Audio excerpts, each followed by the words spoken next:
பொதுவாக ஒருத்தங்களும் ஒருத்தங்க நிழல்ல இருப்பாங்க. யார் வந்து யார் நிழல்ல இருக்காங்க அப்படின்னு வந்து விஜய் சேதுபதி கேட்குறாரு இல்லையா?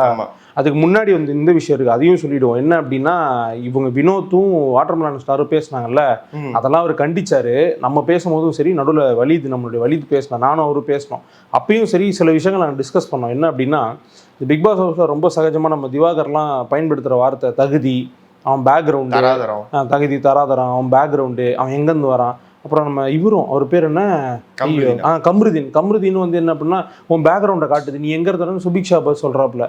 இதெல்லாம் வந்து நம்ம அவர் கண்டிப்பார் அப்படின்ற மாதிரி பேசுவார்னு பார்த்தா, விஜய் சேதுபதி வந்து ஏன் அதை பேசணும்னு தெரில. அது உண்மையிலே டிசப்பாயிண்டிங்காக இருக்குது. அதை வந்து இந்த ஷோவில் அட்ரஸ் பண்ணியிருக்கணும். ஒரு கட்டத்தில் வந்து என்ன சொல்கிறார் அப்படின்னா, வாட்டர்மெலன் வந்து சொல்கிறாரு வினோத் வந்து இந்த மாதிரி கிண்டல் பண்ணாருன்னு வினோத்தை கண்டிக்கிறார். வினோத் நீங்கள் அதை அட்வான்டேஜாக எடுத்துக்கூடாதுன்ட்டு. வினோத் பதிலுக்கு சொல்கிறார் ஒரு குற்றச்சாட்டு. அவர் என்ன வார்த்தை பயன்படுத்தினாரு கேளுங்க, தகுதி கிதின்னு பேசுகிறாருன்னு சொல்லிட்டு. பட் அதை அவர் கேட்கவே இல்லை. எனக்கு ஆச்சரியமாக இருந்துச்சு. தலைவன் எப்படி பேசுவாப்புல, அவர் இதை கேட்கலையா?